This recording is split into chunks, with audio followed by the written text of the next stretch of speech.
औज़ु बिल्लाहि मिनश शैतानिर रजीम बिस्मिल्लाहिर्रहमानिर्रहीम। आप देख रहे हैं क्लिक टीवी और मैं हूँ मिसबाउद्दीन शेख। अल्लाह ताला इज़्ज़त देकर भी आज़माता है और ज़िल्लत देकर भी आज़माता है। इज़्ज़त देकर भी आज़माता है और इज़्ज़त लेकर भी आज़माता है। हम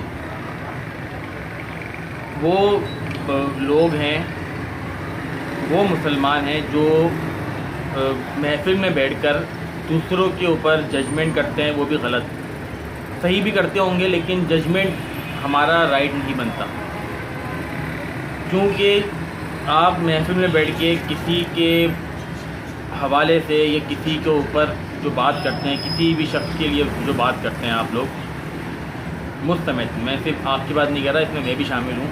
जब हम बात करते हैं किसी के लिए भी जजमेंट देते हैं, तो क्या हम ये सोचते हैं कि जो हम उसके ऐप, उसकी गलतियाँ हम महफिल में सुना रहे हैं, कि उसमें जो चंद लोग बैठे हुए हैं जिनको नहीं पता उसके बारे में, तो हम उसको भी उसके बारे में बता रहे हैं। क्या ये हमारा राइट बनता है? हमारा ये राइट बनता है कि हम किसी की जजमेंट, किसी को भी जज करें या किसी की भी जजमेंट हम किसी के सामने पेश करें? जब अल्लाह ताला ने फरमा दिया है कि तेरे ऐप पे पर्दा मैं डालूँगा, तो फिर हम कौन होते हैं कि हम किसी के लिए, किसी के भी बारे में कुछ ऐसी जजमेंट करें या ऐसी बात बताएं जो सामने वाले के लिए, जिसके बारे में हम बात कर रहे हैं, वो नागुज़ीर हो। हम अगर जिस दिन हम लोगों ने ये सोच लिया कि हम खुद, मैं अगर सोचता हूँ ये बात कि मैं अपने गुनाहों पर या अपने ऐबों पर खुद गौर करूँ, खुद जजमेंट करूँ, तो मुझे यकीन है इस बात का कि मैं अल्लाह ताला का शुक्र अदा करूँगा कि अल्लाह ताला ने मेरे गुनाहों पर किस तरह पर्दा रखा हुआ है। उसके बाद यकीनन मैं किसी के ऊपर, किसी के भी बारे में गलत जजमेंट नहीं कर सकूँगा। और रही तारीफ़ की बात, तो तारीफ़ हमेशा पीछे ही होती है, वो जजमेंट में नहीं शामिल होता जो अच्छी जजमेंट होती है। गलत जजमेंट जो आप देते हैं वो नहीं करना चाहिए, क्योंकि मैं अभी ये बात इसलिए कर रहा हूँ कि अभी 2 दिन पहले मैं होटल में बैठा हुआ था, तो वहाँ पीछे ही एक होटल पे 5, 6, 7 लोगों की महफिल लगी हुई थी। तो वो लोग बैठ के किसी उस बंदे की बुराई कर रहे थे जो उस महफिल में नहीं था। तो मुझे बड़ा अजीब सा लगा कि यार ये जो महफिल जमी हुई है, ये आपस में जो बात कर रहे हैं, आपस में एक दूसरे की बात नहीं कर रहे, किसी थर्ड पर्सन की बात कर रहे हैं।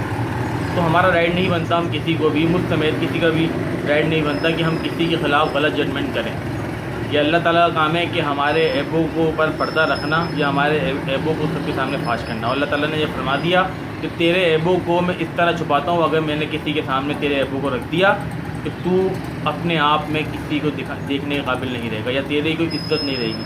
अल्लाह ताला तुम्हारी इज़्ज़त रख रहा है, तो फिर हमारा कोई हक़ नहीं बनता हम किसी के भी बारे में गलत जजमेंट रखें। और जिसके जो भी अमाल हैं वो उसके साथ हैं, वो उसका और अल्लाह का मामला है। खैर आगे चलते हैं। लास्ट वीडियो में मैंने जो बात करी थी कि तारीख़ पाकिस्तान की जो मैं ये सीरीज़ लेके चल रहा हूँ, आज हम बात करेंगे 16 अगस्त 1946।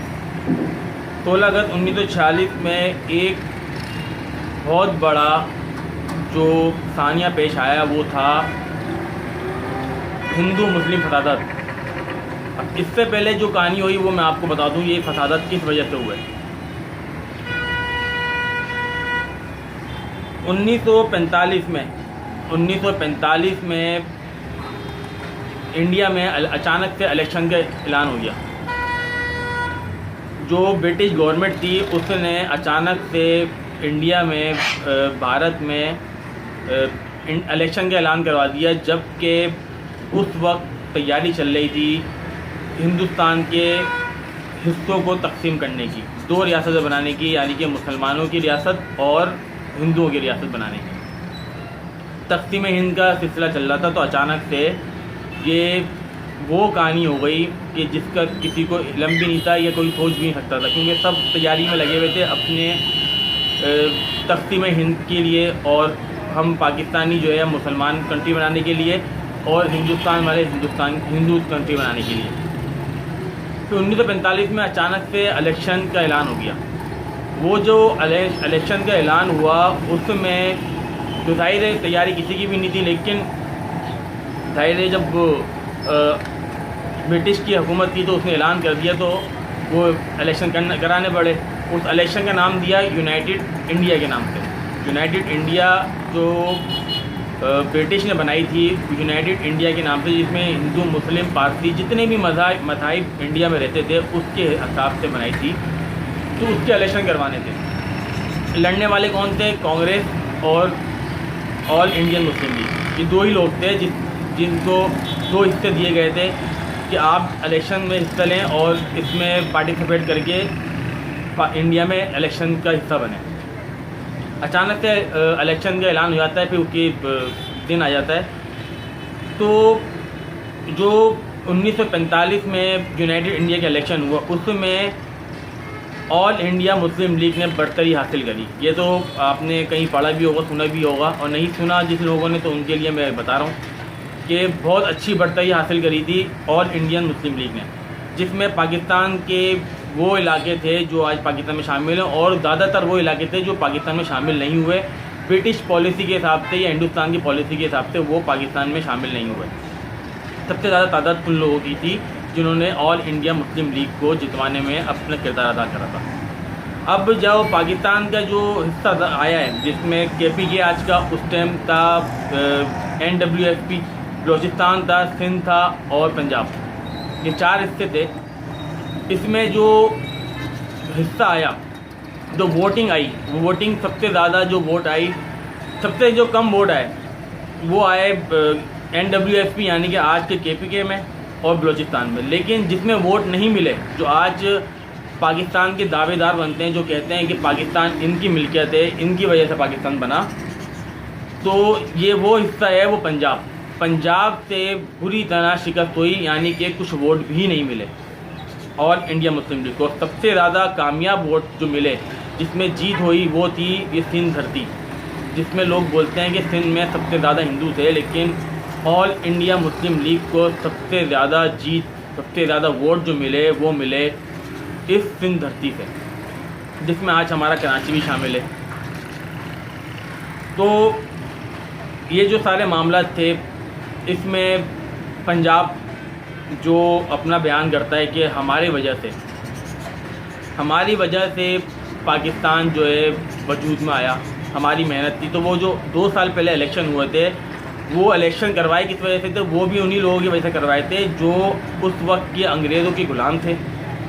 उन्होंने ये तजवीज़ अपने आकाओं के आगे रखी उन ग़ुलामों ने, और कहा कि इस तरह आप ये सारी जो बंटवारे का सिस्टम है इसको रोक सकते हैं या अपने कंट्रोल में ले सकते हैं।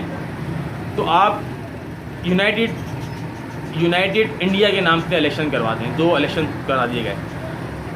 तो वो जो उनके ग़ुलाम थे उसमें सबसे आगे जो सर फहरिस्त थे आज के मौजूदा पंजाब के लोग, और मतलब मैं सबकी बात नहीं कर रहा, मैं वो बात कर रहा हूँ जो उस वक्त पंजाब में काबिज थे, जिसमें सर फहरिस्त जो नाम आता है वो सर फहरिस्त नाम आता है शाह महमूद कुरैशी। आपने नाम सुना होगा। ये PTI के मौजूदा पाकिस्तान में PTI के जो सरबराह हैं या रहनुमा हैं, शाह महमूद कुरैशी, इनके ख़ानदान ने ये तजवीज़ दी थी अपने आकाओं को। और यही वही लोग थे जिन्होंने हमेशा अंग्रेज़ों की ग़ुलामी करी। यही शाह महमूद कुरैशी आज PTI के रहनुमा हैं। इससे पहले वो नवाज शरीफ की पार्टी में भी रहे, पीपल्स पार्टी में भी रहे, परवेज़ मुशर्रफ साहब के साथ भी रहे, और ये मुख्तलिफ़ पार्टियों में शामिल रहे। यही इनके बाप दादों में सिलसिला चलता आ रहा है। तो ये बात तो दीगर है, इस पर बात करते हैं। अब 1945 में इलेक्शन हो गए और उसमें ऑल इंडियन मुस्लिम लीग ने बढ़तरी हासिल करी, लेकिन मैं आपको बता दिया कि पंजाब से बिल्कुल वोट नहीं मिले थे, जिसमें KPK से मिल गए थे। आज के KPK उस टाइम के आप लगा लें कि पेशावर वगैरह, और आज के बलूचिस्तान, इधर से कुछ वोट मिल गए थे। लेकिन जो कामयाबी हुई थी मौजूदा पाकिस्तान में वो हुई थी सिंध में सबसे ज़्यादा कामयाबी हुई थी, जिस वजह से आज का पंजाब, क्योंकि वो तो जाहिर सी बात है इंडिया के लोग भी इसमें शामिल हैं, तो वो आज के पंजाब सिंध से जो नफ़रत करता है वो उसी के लिए नफ़रत करता है, उसी वजह से नफ़रत करता है कि सिंध ने, उस वक्त भी सिंध था, आज भी सिंध है, सिंध ने ऑल इंडिया मुस्लिम लीग का साथ दिया। तो तो ये नफ़रत इसलिए निकालते हैं। 1945 के बाद फिर 1946 का जिक्र मैं जो आपसे कर रहा हूँ, 1946 में जो असल बात हुई, 16 अगस्त 1946 ये वो दिन था जिसमें एक बहुत बड़ी खूनरेज़ी हुई, और वो जो खूनरेज़ी हुई उसमें 50,000 से ज़ायद हिंदू और मुस्लिम मारे गए, कत्ल हो गए, शहीद हो गए, जो इन लोगों ने आपस में एक दूसरे को मारा। लेकिन इसका जो फ़ायदा हुआ उन लोगों को हुआ जो थे अंग्रेज़ों के ग़ुलाम, जैसे कि मैंने आपको शामिर अहमद कुरैशी की फैमिली का बताया। इस जैसे लोग और भी, ये वही लोग थे जिन्होंने उस फसादात का फ़ायदा उठाया, और फिर जो है माइग्रेशन अचानक से शुरू हो गई, और वो जो इंडिया का शहर था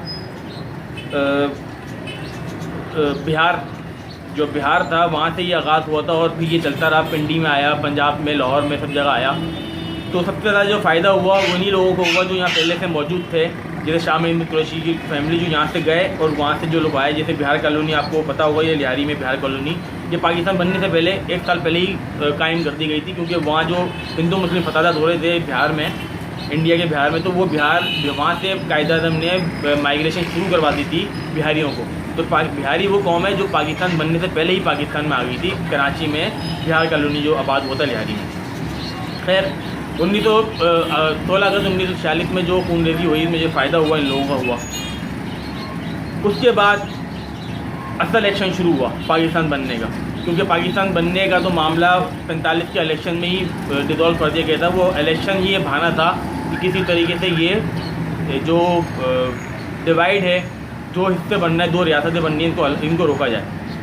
अब वो 46 में जो खूनरेज़ी हुई उस पर तो आपने एक नाम सुना हुआ, लॉर्ड माउंटबेटन, जो अंग्रेज़ के एक सरबराह थे, फ़ौजी सरबराह थे या उनके लीडर थे, वो उन्होंने इस पे फ़ौरन कमेटी बिठाई और शिमला कॉन्फ्रेंस का आगाज़ कर दिया। शिमला कॉन्फ्रेंस के बाद दीगर कॉन्फ्रेंसें होती रहीं और ये चलती रहीं मुख्तलिफ़ दिनों में, मुख्तलिफ़ अजवाज में चलती रहीं, और मुख्तलिफ़ दिनों के हिसाब से ये सारे सिलसिले जारी रहे। और ये आखिर हुआ फिर इस तरीके से कि 3 जून ये इसका जो सिलसिला था, मैं आपको पहले वो बता दूं कि जो ये कॉन्फ्रेंस चल रही थी, ये मई में इसका अख्ताम हुआ।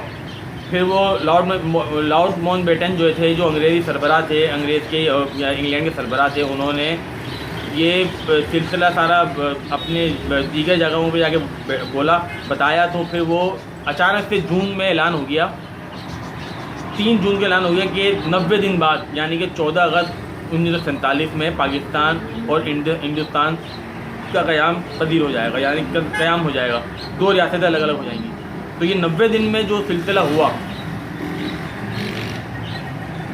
अचानक से, तो उसमें जाहिर सी बात है अचानक के लिए कोई भी तैयार नहीं होता। तो उसमें फिर यहाँ जो माइग्रेशन हुई, वहाँ से गए, वहाँ से आए, उसमें जो कत्ल गारत शुरू हुआ पंजाब से, तो आपको पता है कि कितने, जब पंजाब से यहाँ से तमीर कब्ज़े के चक्कर में सिखों को काट के भेजा गया, तो वहाँ से भी सिखों ने उन लोगों को काट के भेजा गया जो यहाँ कराची आए या पाकिस्तान के मुख्तलिफ़ शहरों में आए।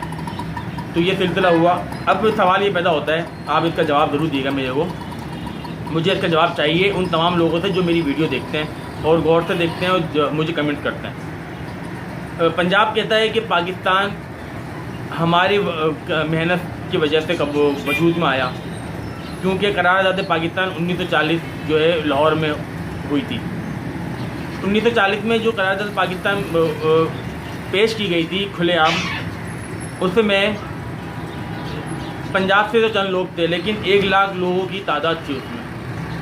तो आप अंदाज़ा लगा सकते हैं कि जब 1940 और 1945 5 साल के फ़र्क में जब पंजाब ने ऑल इंडियन मुस्लिम लीग को सपोर्ट नहीं करा और कांग्रेस को या दूसरी पार्टियों को सपोर्ट करा इंडिया की, जब वो लोग ऑल इंडिया मुस्लिम लीग को सपोर्ट नहीं कर रहे थे, तो फिर पंजाब में पंजाब वालों का किस तरह किरदार हुआ पाकिस्तान बनाने में। मैं पूरे पंजाब के ख़िलाफ़ नहीं हूँ, लेकिन मैं वो जो आज बातें चलती हैं ना, उस पर पाकिस्तान की तारीख के हवाले से बात कर रहा हूँ। आज पाकिस्तान में जो पंजाब शामिल है उसमें वफ़ादार मुहिब वतन बहुत हैं, लेकिन मैं उस वक्त की बात कर रहा हूँ जिसमें जैसे कि शाह महमूद कुरैशी जैसी फैमिलियाँ थी, जो 1940 में करारदाद में जो बात करते हैं कि हमने 1940, ये सवाल है मैं आपके लिए छोड़ के जा रहा हूँ, आप जवाब दीजिएगा मुझे कमेंट्स में। जो बात करते हैं 1940 करारदाद पाकिस्तान लाहौर में पेश हुई, उसमें मंजूर हुई, इस वजह से पाकिस्तान बना, तो फिर 1945 में पंजाब से ऑल इंडियन मुस्लिम लीग क्यों आ गई? अपना बहुत बहुत ख्याल रखिएगा और पाकिस्तान के अच्छे वक्त के लिए दुआ करिएगा कि अल्लाह ताला हमारे पाकिस्तान की हिफाजत करे और अच्छा वक्त जल्दी लेके आए, क्योंकि बहुत मुश्किलों में घिर गया है हमारा मुल्क, हमारा जो ये पाक वतन है बहुत मुश्किलों में घिरा हुआ है। अल्लाह ताला हमारे आर्मी को भी अपनी हिफाजत में रखे और हमारी आर्मी को इतनी ताकत दे कि वो अंदरूनी जो बाहर के दुश्मनों का मुकाबला कर रहे हैं, अंदर के दुश्मनों को भी सफाया करें। पाकिस्तान पाइंदाबाद। अल्लाह हाफ़िज़।